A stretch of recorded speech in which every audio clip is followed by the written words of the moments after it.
Good morning, it's Wednesday, May 23, 2018. On this date in 1910, Robert and Maude Brown, transplanted Missourians living in an upscale neighborhood of Brooklyn, New York, welcomed the second of their 3 children into the world.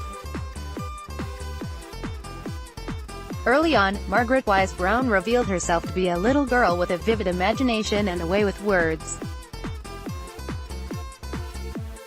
Here's an example. Although she didn't understand the song's political implications, one of her favorite tunes was Dixie. Actually, 5-year-old Margaret didn't even know the real words to Dixie. The first verse, "Oh, I wish I was in the land of cotton," was pretty straightforward, but the second verse at that time wasn't. "Old times they are not forgotten, as it is today." It was Cinnamon Seed and Sandy Bottom. In Leonard S. Marcus' excellent 1992 biography of Ms. Brown, he recreates the way Margaret heard the song as a 5-year-old. "I thought Dixieland and Sandy Bottom were 2 little girls," Brown recalled. "I envied them and cherished them, as a child does imaginary playmates, and I never understood why Dixieland kept looking away." I'll have more on this woman, and her famous bedtime story, in a moment. First, I'd point you to Real Clear Politics' front page, which presents our poll averages, videos, breaking news stories, and aggregated opinion columns spanning the political spectrum. We also offer original material from our own reporters and contributors, including the following: *****, Congress worried about cyber? Filicky DOJ position. Megan L. Brown warns the Senate that further delays in confirming a new head of the Justice Department's criminal division is making cyberspace less safe. Playing into the Russian narrative. In Part 3 of our video interview with Jen. Michael Hayden, the intelligence expert, discusses the post-truth era, in which adversaries attempt to sow confusion through disinformation. 5 facts you need to know about criminal justice reform. In Real Clear Policy, No Labels offers context for recent prison reform efforts by the administration and Congress. How Dodd-Frank hurts the little guy. In Real Clear Policy, John Webster argues that Congress's change to the law will benefit small banks. Steel tariffs hinder U.S. energy growth. Mark Green explains why in Real Clear Energy, a fundamental challenge to U.S. leadership abroad. In Real Clear World, Bruce Stokes writes that re-establishing pro-American sentiment and confidence in U.S. leadership should be a high priority for the Trump administration, while low-yield Trident nuclear weapons make sense. Matthew Costello makes his case for a change in submarine-launched ballistic missiles in Real Clear Defense. Plight of teachers' salaries is traceable to a few key developments. In Real Clear Markets, Gary Burtles explores the roots of the protests in a handful of states. Stretching reduces tumor growth in mice. Real Clear Science editor Ross Pomeroy reports on the results of a new study. How Kubrick's photography influenced his movie making. In Real Clear Life, Evan Blyer spotlights a museum exhibition that examines the great film director's work for Look magazine in the 1940s.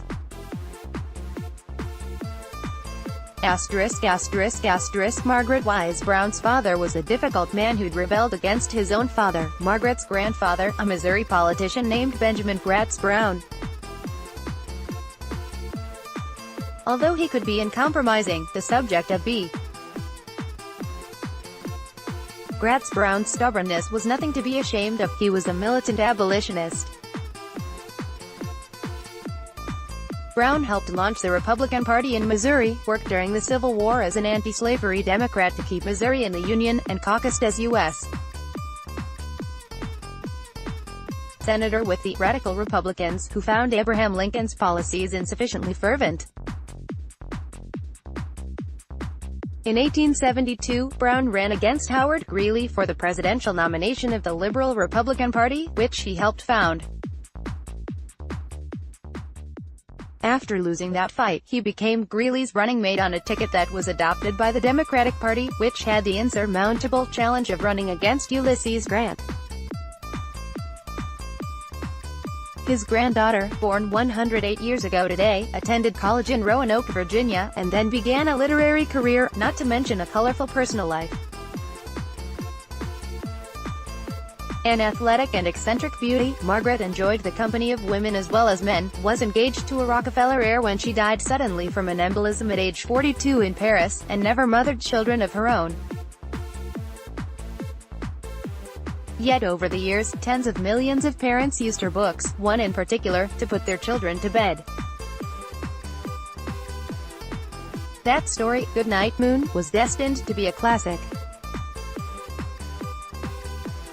It was published in 1947, 5 years after The Runaway Bunny, a popular coloring book.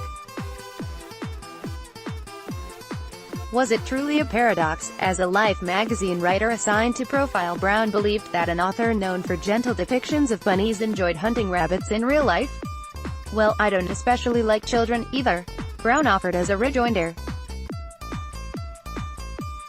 At least, not as a group. I won't let anybody get away with anything just because he is little. To writer and media critic Katie Royfee, this observation was more than a quip intended to keep a writer off balance. Royfee offered a more nuanced explanation. One of Margaret Wise Brown's offhand descriptions of childhood, she wrote, makes me think that she is nearer to childhood than the rest of us, inside it in a way that most of us can't quite imagine or get to. In other words, it wasn't children who confused her, but the world of grown-ups. Is it possible that the most inspired children's book writers never grow up? Royfee added. By that I don't mean that they understand or have special affection or affinity toward children, but that they don't understand adulthood, and I mean that, in the best possible sense. It may be that they haven't moved responsibly out of childhood the way most of us have, into busy, functional, settled adult life. Moreover, not all of childhood is benign, or features mice running around bedrooms, or full moon seen from nursery windows. It can also entail heartbreak, as it did for a mother who wrote a letter to publisher HarperCollins on 50th anniversary of Goodnight, Moon. The publisher had invited readers to leave comments on its website.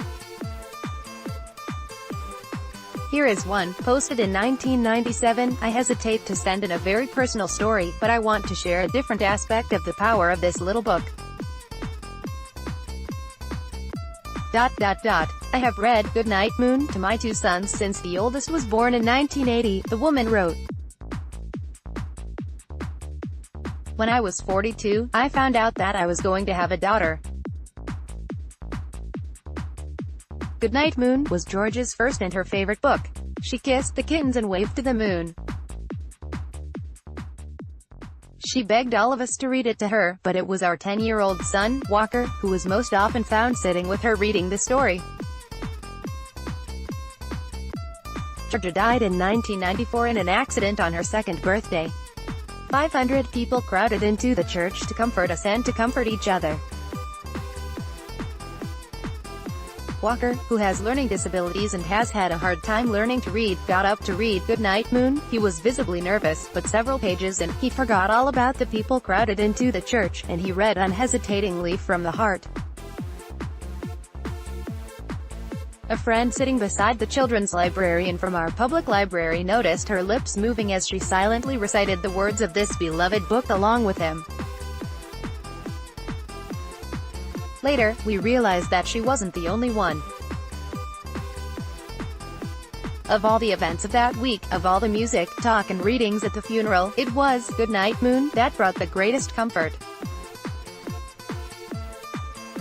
Thank you, Margaret Wise Brown, for this enduring book, and thank you HarperCollins for honoring it.